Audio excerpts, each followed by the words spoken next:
Hey everybody, Dietric Williams, the navigator, here to take you from where you are to where you want to be, and welcome to another edition of Info on the Go. I recently had a client ask me, should I waive my appraisal contingency on my offer so that it is more attractive to the seller? Now let me preface this by saying I would never tell you to or not to waive your appraisal contingency. That's really up to you.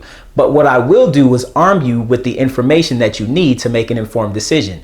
So most people, and this buyer in particular, think that if they waive the appraisal contingency, that's automatically tied to the loan. In other words, if the appraised value comes in below what my offer price is, the bank will not lend me the money.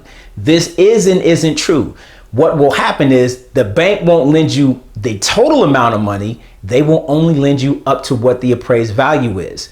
And because you waive the appraisal contingency, what you're saying in essence is, Mr. and Mrs. Seller, I will pay the difference. So for instance, if you offer $500,000 and the appraisal comes in at $475,000, you are agreeing to come out of pocket the remaining $25,000.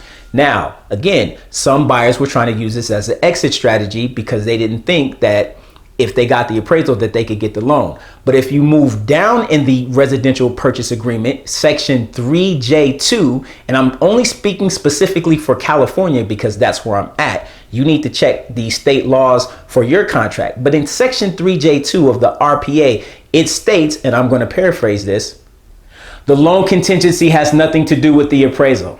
I just want to make sure that you got that. Again, so if you're trying to use this as an exit strategy, please discuss this with your realtor so that you know the pros and cons and ins and outs of what you can be up against. I want to thank you for tuning into another edition of Info on the Go. Please hit that subscribe button and make sure you tag the bell so that you're notified when future editions come out. If you have questions, please leave them in the comment sections below and I'll make sure to get right back with you.